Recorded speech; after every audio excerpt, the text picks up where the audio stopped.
আজকের সকালকার নাস্তাটা আমার খুব সাদামাটা। তার একটাই কারণ, গতকাল শুক্রবার গিয়েছে। শুক্রবারে গেলে তো এমনি মহিলাদের উপর অনেক চাপ হয়। সাহেবরা বাসায় থাকে, তারা বাজার করে নিয়ে আসে ভালো মন্দ।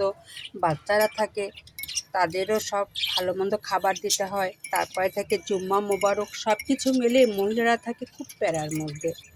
আর এই প্যারা সারাদিন মেটাতে মেটাতে মহিলারা একসময় ক্লান্ত হয়ে যায়। যেমন আমি ক্লান্ত হয়ে গেছি। আমি আজকে সকালের নাস্তাটা খুব হালকা রেখেছি। কালকের মাংস ছিল, বিরিয়ানি আছে, বাচ্চারা খেয়ে চলে যাবে।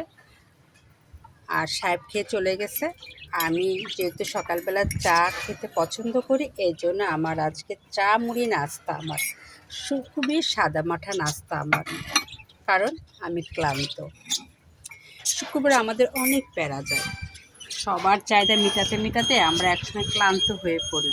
কিন্তু আমাদের চাহিদা কেউ কিন্তু মেটায় না, এটাই অবাক লাগে। কেউ খোঁজও নেয় না আসলে আমরা কি করছি সারাদিন।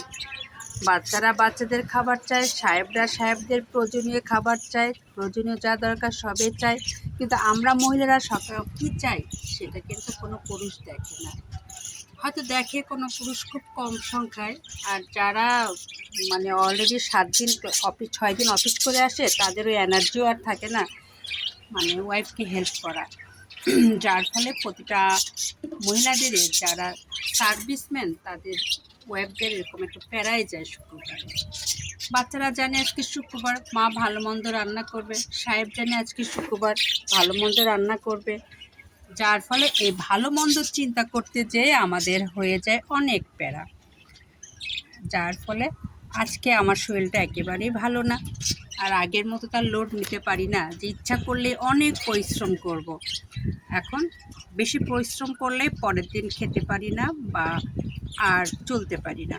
যেমন আজকের ব্যাপারটা, আমার আজকের ব্যাপারটা এরকমই ঘটেছে। একেবারে যত হালকাতে আমি চলতে পারি তত ভালো আমি থাকতে পারবো। কারণ কালকে রান্না আমার বেশ কিছু আছে। আর একটা সুবিধা, শুক্রবার রান্না করলে শনিবারে রান্না হালকা থাকে। এটা সব বাসায়। আমার সাহেব বাসি খাবার খাবে না, তবে মাংস গরম করে দিলে তার সঙ্গে হালকা কিছু থাকলে তার আর সমস্যা হয় না। এই জন্য আমি চিন্তা করেছি মাংস আছে, তার সঙ্গে ডাউল আর সবজি একটা বিকালবেলা করে ফেলবো, ঝামেলা শেষ। আর ছেলের জন্য আছে বিরিয়ানি। এখনকার বাচ্চারা বিরিয়ানি থাকলে আর কোনো কথা থাকে না। এজন্য ওকে সকালে আর দুপুরে বিরিয়ানি নাস্তা দিব।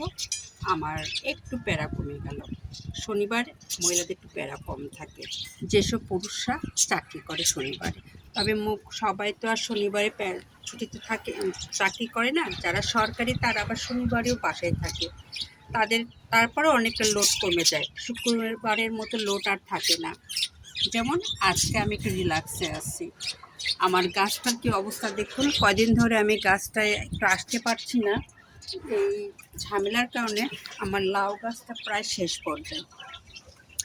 এত ফুল ফুটছে কিন্তু আমি আপনাদের দেখাতে পারছি না।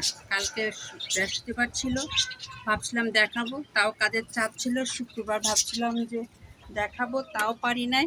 আর গাছটা পানির অভাবে অলরেডি একবারে নুতে গেছে আমার লাউ গাছটা। এই দেখুন, এই টাইসন সরো, টাইসন সরো, টাইসন সরো, পানি পড়বে, মানে সরো।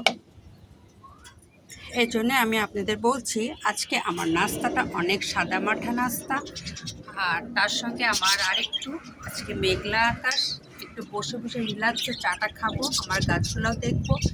আর এজন্য আমি আজকে নাস্তাটা নিয়ে আসছি চা মুড়ি।